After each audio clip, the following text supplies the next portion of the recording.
بہت سے سوالوں کے جواب میں دے دیتا ہوں مگر آپ کا لہجہ سخت ہے. کیا صاحب ہے جی؟ حضرت عمر سے تو بہت نرم ہے میرا رویہ. جس دن ہمارے مخالفین حضرت عمر کو یہ ڈکلیئر کر دیں کہ وہ انجینئر صاحب سے زیادہ سخت تھے, اس دن میں نرم ہو جاؤں گا. ٹائم قیامت تک ہے. لیکن یہ زیادتی تو نہ کریں. ایک بندہ حضور کی صحبت میں رہ کے بھی اپنی طبیعت کی سختی رکھتا ہو, اور ایک بندہ 1400 سال بعد آ کے اس سے زیادہ نرم ہو. ایک بندہ حضور کی مجلس میں بار بار تلوار نکالے, یا رسول اللہ اجازت دے اس کا گلا کاٹوں. انجینئر صاحب نے کبھی بال پوائنٹ بھی کسی کو نہیں مارا ہو. تو یہ تو نہ کرو یار, کون سی باتیں کر رہے ہیں. اگر آپ کے اندر اتنا علمی حوصلہ نہیں کہ آپ یہ کہہ سکیں کہ میں حضرت عمر سے زیادہ نرم ہوں, تو آپ کو مجھے سمجھانے کا کوئی حق باقی نہیں ہے. اور باقی یہ آپ کا جو دعویٰ ہے یہ بالکل غلط ہے. میں الحمدللہ میرے سے زیادہ نرم اس پلانٹ ارتھ پہ اگر کوئی دائی ہے تو اس پہ انگلی رکھیں. کون ہے بتائیں, کون سا بندہ ہے؟ لیکن ٹاپک بھی میرے والے ڈسکس کرتا ہو. ہاں, یہ نہیں ہو سکتا کہ انجینئر صاحب طارق جمیل صاحب جو ہے وہ روٹی بغیر چمچ اور کانٹے کے کھاتے ہیں, اور آپ مرغ پلاؤ جو ہے وہ چمچ اور کانٹے کے ساتھ کیوں کھاتے ہیں. میں کہتا ہوں اپنی عقل کا علاج کرا. تو روٹی کو کمپیئر کروا رہا ہے مرغ پلاؤ کے ساتھ. مرغ پلاؤ جو ہے وہ طارق جمیل صاحب نے بھی کبھی کھایا تو وہ چمچ اور کانٹے کے ساتھ ہی کھائیں گے. ٹھیک ہے, جو ہمارے ٹاپکس ہیں. ٹھیک ہے, میں اب بات نہیں کرتا کسی کا نام لیے بغیر. یقین کریں آپ کے علماء اتنے بزدل ہیں, اپنی ٹرولنگ سے, اپنی لائف تھریٹ کی وجہ سے وہ ان ٹاپکس کے اوپر بات ہی نہیں کرتے. بزدل 60-70 سال کے ہو کے بھی اگر صحیح بات نہیں کوئی بتا رہا تو اسے بزدل ہی کہا جائے گا نا. کیونکہ جامعہ ترمذی میں حدیث ہے کہ میری امت کی عمریں جو ہیں وہ 60 سال کی رینج میں. بخاری میں حدیث ہے جس کو اللہ نے 60 سال عمر دے دی اس کے اوپر حجت تمام کر دی. 60 سال کے بعد کون سی حکمت تم لے کے چل رہے ہو؟ تم اپنی زندگی گزار چکے ہو, نہیں بولتے, ڈرتے ہیں. تو میرے سے زیادہ کوئی نرم نہیں ہے. اور جو میرے ٹاپکس پہ بولتا ہے وہ سٹارٹ ہی سے کرتا ہے فلاں کافر ہے, فلاں سورہ دا سور ہے. کہنا ہونا بڑے دا اخلاص منگو تو بڑے بڑے لوگ ہم گداواں نو خیر پا ہی دیں گے. چلو چلیے او بھابیاں دی اذان اے تے کڑا تے اے تے سور دے سور چلو چلیے.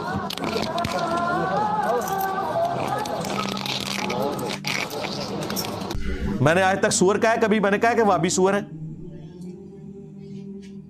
کتنے احترام سے میں نام لیتا ہوں, اعلیٰ حضرت احمد صاحب بریلوی صاحب, اشرف تھانوی صاحب. میرا یہ دعویٰ ہے مجھ سے زیادہ نرم بندہ ہی کوئی نہیں ہے.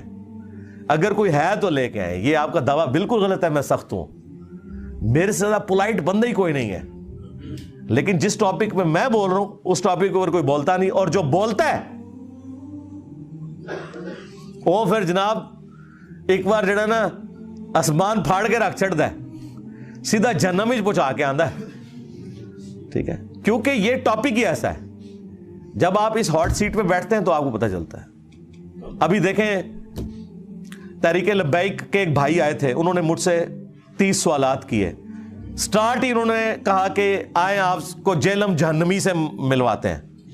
آپ نے میرے چہرے کے اوپر کوئی ناگواری دیکھی یا پورے اس انٹرویو میں کہیں غصے کا اظہار نظر آیا؟ انہوں نے جتنی باتیں کی میں نے اس کے علمی جواب دیے. ٹھیک ہے, باقی اگر کسی کو یہ لہجہ سخت لگتا ہے تو اسے یہ کام کرنا ہی نہیں چاہیے, اسے پھر ممی ڈیڈی کام کرنے چاہیے. ہاں, یہ تو اسی طریقے سے ہے کہ آپ آرتھوپیڈک سرجن سے یہ کہیں کہ آپ کے پاس جو بندہ بھی آتا ہے آپ اس کی چیخیں کیوں نکلواتے ہیں. میں تو ہومیوپیتھک ڈاکٹر کے پاس گیا ہوں, وہاں تو کبھی کسی کی سی کی آواز بھی نہیں آئی. تو ہم آپ کو کہیں گے کہ آپ اپنی علمی جہالت دور کریں. آرتھوپیڈک سرجن کے پاس وہ بندہ آتا ہے جس کی ہڈی ٹوٹی ہوئی ہوتی ہے, یا اس کی بازو ٹل گئی ہوتی ہے, یا اس کا ٹخنا ٹلا ہوا ہوتا ہے. تو جب وہ اس کو سیدھا کریں گے تو چیخ تو نکلتی ہے, اس کے بغیر کوئی چارہ نہیں ہے. دنیا میں کوئی ہومیوپیتھک ایلوپیتھک علاج نہیں ہے کہ جو ٹلی ہوئی ہڈی کو اپنی جگہ پہ لے آئے جب تک آپ اس کو کھینچ کے نہیں کرتے. ہے کہ نہیں؟ تو سرجن کو آپ ہومیوپیتھک ڈاکٹر سے نہیں کمپیئر کروا سکتے. میں ہومیوپیتھک بھی کرتا ہوں علاج, ہاں یہ ذہن میں رکھیے گا. ہومیوپیتھک علاج میں دیکھیں, میں نے صبح شام کے سنت اذکار کے اوپر ویڈیو نہیں ریکارڈ کرائی, درود شریف کے فضائل کے اوپر میں نے ویڈیوز نہیں ریکارڈ کروائی. فرض نماز کے بعد سنت اذکار کے اوپر وہ ساری ہومیوپیتھک ویڈیوز ہیں, آپ وہ دیکھیں. آپ آ کے سیدھے ہی آ کے بائی پاس کا آپریشن یا اپینڈکس کا آپریشن دیکھ رہے ہیں اور کہ انجینئر صاحب نے ہر ٹائم مستری پڑے ہوندے ہاتھ وچ, تو ظاہر ہے آپ کو یہی لگے گا نا. تو آپ کو اگر, اور آپ کو بتاؤں جو لوگ میڈیکل کی فیلڈ میں بھی جو یہ اس طرح اور اس طرح کی چیزوں کو دیکھ کے ڈر جاتے ہیں نا, ان کو سرجن نہیں پھر بنایا جاتا. اگر آپ کا دل ہی اتنا سے آپ سرجن نہیں بن سکتے تو جو سرجنوں کا کام تو انہوں نے ختم کرے. سرجن دنیا سے ختم ہو گئے تو آپ کے یہ کوئی بھی دوائی وہ کام نہیں کر سکتی جو سرجری کر سکتی ہے. دنیا میں کوئی علاج نہیں ہے کہ جب آپ کا سٹنٹ ڈالنے والا ہوا ہے تو کوئی دوائی آپ کو ایسے ہی ہو کہ وہ آپ کا کولیسٹرول کا وہ ایشو جو ہے ریزالو کر دے. سٹنٹ ڈلنا ہی ڈلنا ہے بھائی. اور اگر زیادہ بگڑ گیا تو بائی پاس ہونا ہے آپ کا, اور اس میں سیدھا گرائنڈر چلتا ہے ادھر. ہاں, یہ چھوٹا گرائنڈر چلاتے ہیں, کڑ کڑ کر کے یہ سارا آپ کا سینے کی ساری پسلیاں توڑ کے یوں کھولتے ہیں, پھر دل نکالتے ہیں اور پھر آپریشن کرتے ہیں. پھر یہاں سے ٹانگ سے ایک نس نکال کے اس کو وہ کرتے ہیں. اب آپ یہ آپریشن ایک یوٹیوب پہ دیکھ لیں ایک ڈاکٹر کا, تو آپ اس ڈاکٹر پہ لانتے بھیجیں گے کیا؟ آپ کو نہیں پتا کتنی بڑی خدمت کر رہا ہے وہ انسانیت کی, اور وہ خدمت کر رہا ہے جو کوئی دنیا کا ہومیوپیتھک ایلوپیتھک نہیں کر سکتا, کوئی حکیم نہیں کر سکتا, ہے کہ نہیں؟ تو سرکار یہی کام میں کر رہا ہوں, اور میں ہے بھی اکیلا ہوں اس فیلڈ کے اندر, کیونکہ اس فیلڈ میں جو گھسے گا نا اسے اپنی اور اپنی فیملی اور اپنے دوستوں کی لائف سٹیک پہ لگانی پڑے گی. دنیا اس کے لیے پھر جنت نہیں رہے گی. ہاں, وہ آزادانہ گھوم نہیں سکتا. اور مزے کی بات بلکہ دکھ کی بات کہ اسے خطرہ غیر مسلموں سے نہیں مسلمانوں سے ہوگا. آپ رفع الیدین کے ساتھ کسی سڑک پہ کھڑے ہو کے نماز پڑھیں, آپ کو خطرہ یہ نہیں ہوگا کہ وہاں صفائی کرنے والا جو کرسچن ہے وہ آ کے تو جھاڑو سے آپ کی پٹائی شروع کر دے گا, یا کوئی ہندو وہاں سے گزر رہا ہے تو وہ آپ کے سر پہ آگے کو بیلچا مار دے گا. آپ کو داڑھی والوں سے, پگڑی والوں سے, ان حنفیوں سے ڈر لگے گا جو کہتے ہیں کہ رفع الیدین منسوخ ہو چکا ہے. تو مسلمان جب مسلمان سے ڈرے سنت پہ عمل کرتے ہوئے, تو وہاں پھر اللہ تعالیٰ نے انجینئر جیسی بلائی چھوڑنی ہے نا. دیکھا کیسے بلوں میں گھس گئے ہیں یار. وہ بدماش جن کے بارے میں آپ کے بدماش اینکر بھی نام نہیں لے سکتے ان کے, میں نام لے کے انہوں نے پڑ کے رکھ دینا اور ایسے دبک دیں دوبارہ انہوں نے زبان نہیں کھلتی. دیکھا کہ نہیں, یہ مذہبی دہشت گرد جو آپ کے ملک کے اندر پائے جاتے ہیں ہر فرقے کے اندر. ایک بیان میرے بارے میں دیتے ہیں, میں لا کے آتش پڑا چھڑنا, وڑ جانے دوبارہ نکلنے نہیں اپنی کھوڑی چبار, ہے نا. تو آیا نا قابو میرے یہ.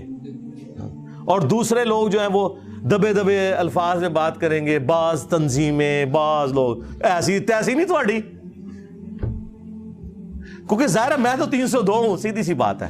ہاں, میری لائف تو آپ نے کر دی ونریبل, ٹھیک ہے, میں تو اپنی جان ہتھیلی پہ رکھ کے پھر رہا ہوں, لیکن تہاڈی منجی میں ٹھوک دینی ہے, تہاڈا کوئی بابا نہیں میں چھڈنا. ہاں, جنہ بولو گے میں اُنہ تانوں بے عزت کراں گا. اور میں نے دیکھیں یہ کرنے کے بعد کلچر ہی بدل دیا ہے. کل تک جن بزرگوں کا لوگ احترام کرتے تھے جہالت کی وجہ سے, وہ بزرگ اس قابل نہیں تھے, ایون اہل حدیث بھی ان کے نام بڑے احترام سے لیتے تھے, آج ان بزرگوں کے ناموں پہ میمز بن رہی ہیں. اور میمز کون بنا رہا ہے؟ ان بزرگوں کی عبادت کرنے والے جو بابے تھے نا, ان کے اپنے بچے ریورٹ ہو کے اپنے بابوں کی میمز بنا رہے ہیں.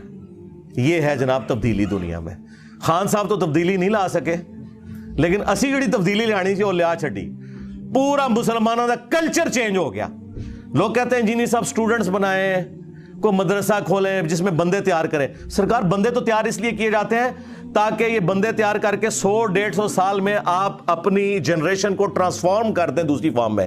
جب ہم نے 10 سالوں کے اندر پوری کی پوری امت مسلمہ کا قبلہ بغداد شریف, دیوبند شریف, اجمیر شریف, بریلی شریف سے ہٹا کے مکے اور مدینے کی طرف کر دیا ہے روحانی قبلہ, تو آپ پیچھے کیا کام کرنے والا رہ گیا؟ مجھے بتائیں کون سا ایسا کام ہے جو کرنے والا رہ گیا؟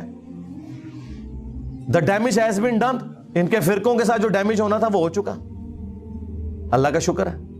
تو الحمدللہ میرے سے زیادہ خوش مزاج یار یہ میری میمز ایویں بنی ہوئی ہیں, جو میری ویڈیوز لگی ہوئی ہیں. اگر میں سخت مزاج ہوں تو میرے کلپ ہی نہیں بیچ میں سے آپ کاٹ سکتے, ٹھیک ہے, مزاحیہ ویڈیوز بھی دیکھیں, اور وہ لطیفے نہیں گندے جو مولوی سناتے ہیں نا, اوریجنل واقعات اس پہ دیکھیں. سینکڑوں گھنٹوں کی میری ویڈیوز موجود ہیں جو میں نے واقعات سنائے ہیں. تو میں تو عام طبیعت میں بھی انتہائی مزاحیہ طبیعت کا مالک ہوں, یہ آپ ذہن میں رکھیں. لیکن اس ڈیکورم کا ایک تقاضا ہے. مسلم شریف میں حدیث ہے, نبی علیہ السلام جب ممبر پہ چڑھتے آپ کی آواز بلند ہو جاتی, آنکھیں سرخ ہو جاتی, غصے میں اضافہ ہو جاتا. غصے کے الفاظ ہیں, جیسا کوئی جرنیل اپنی فوج کو تیار کر رہا ہو. نبی علیہ السلام کا جو ممبر کا سٹائل تھا نا جمعے اور عید کا, وہ طارق جمیل یا غامدی سٹائل نہیں تھا, وہ ڈاکٹر اسرار والا سٹائل تھا. یہ مسلم شریف 2005 نمبر حدیث جا کے پڑھ لیں. آپ کو رسول اللہ کا تعارف ہی اگر غلط کروایا گیا ہے تو میرا کیا قصور ہے؟ اس لیے میں اکثر کہتا ہوں کہ اگر نبی علیہ السلام دنیا میں تشریف لے آئے نا, تو جس نبی کا تعارف انہیں کروایا گیا ہے نا, انہوں نے ماننا ہی نہیں کہ یہ وہ بندہ ہے. یار اگر یہ میرے کہنے پہ نہیں مان رہے کہ دین میں فرقے نہیں بنانے, اپنے آپ کو مسلم کہنا ہے, نبی علیہ السلام دنیا میں تشریف لے آئے اور وہ فرمائے کہ اپنے آپ کو مسلم کہنا ہے, بریلوی دیوبندی اہل حدیث نہیں کہنا, انہوں نے یہ نہیں ماننا کہ حضور کا حکم مانے, یہ کہیں گے یہ وہ نبی نہیں ہے. ہمارا نبی تو وہ تھا جو ہمیں کہہ کے گیا تھا کہ ایک فرقہ جنتی جائے گا, تو اس فرقے کا نام بریلوی ہے.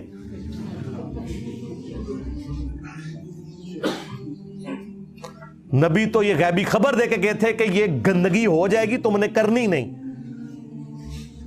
اور اس کو فرقہ نہیں کہا تھا, ایک جماعت کہا تھا حق پہ رہے گی. فرقہ تو وہ ہوتا ہے جو جماعت کو چھوڑ کے الگ ہو جائے.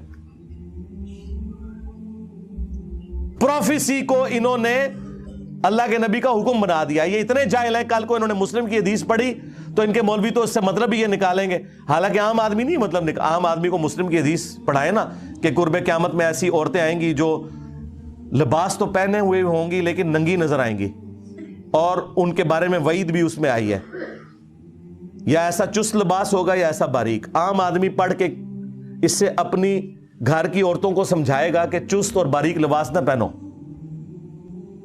لیکن مجھے ڈر ہے کہ مولوی اس میں سے ادھر نکالے گا, ایت حضور نے فرمایا سی ہوئے گا, کل تو میری زنانی بھی باریک لباس پائے گی. تو یہی کر رہے ہیں نا, حضور نے فرمایا سی کہ 73 فرقے ہوں گے, اور حضور نے یہ نہیں کہا تھا کہ فرقے بڑھاؤ. آپ نے تو رونا رویا امت کا کہ بنی اسرائیل 72 میں بٹ گئی تھی اور سب جہنم میں چلے گئے تھے. میری امت 73 میں بٹے گی اور 72 یہاں بھی جہنم میں ہی جائیں گے. اور جنمی کہہ کے گئے نے فرقے حضور, اور فرمایا ایک گروہ حق پہ رہے گا. بخاری مسلم میں آیا, اور امام بخاری نے اس پہ پتہ کیا باب باندھا ہے, ہوا اہل العلم, اس سے مراد اہل علم ہے. ایک گروہ, فرقے سارے جہنمی ہیں. وہ جو ایک ہے نا وہ فرقہ نہیں ہے. عربی میں فرق کہتے ہیں ٹوٹ کے الگ ہونے کو. درخت سے جب کوئی پتا ٹوٹتا ہے نا اسے کہا جاتا ہے یہ فرق ہو گیا. درخت فرقہ نہیں ہے. آپ پتا نہیں کہہ سکتا تو بھی ایک فرقہ میں بھی ایک فرقہ, ایسا نہیں ہوگا. تو اصل تھی نبی علیہ السلام, صحابہ اور اہل بیت, ان میں سے فرقے بننا شروع ہو گئے. بعد میں خوارج آ گئے, معتزلہ آ گئے, ناصبی آ گئے, رافضی آ گئے, اور کرتے کرتے اب تو 7100 فرقے بنے ہوئے ہیں. وہ اپنی اصل کو چھوڑ گئے. ہم نے اس اصل کی طرف جانا ہے. جس دین کا یہ حال ہو چکا ہو اس کے ماننے والوں کا کہ آپ اپنا تعارف ہی نہیں کروا سکتے کہ میں مسلمان ہوں. آپ کسی بریلوی کی مسجد میں جائیں نا اور آپ سے پوچھیں کہ آپ کس فرقے سے, آپ کے میرا کوئی فرقہ نہیں, میں مسلمان ہوں. آگے سے وہ کہے گا میں کافر ہوں.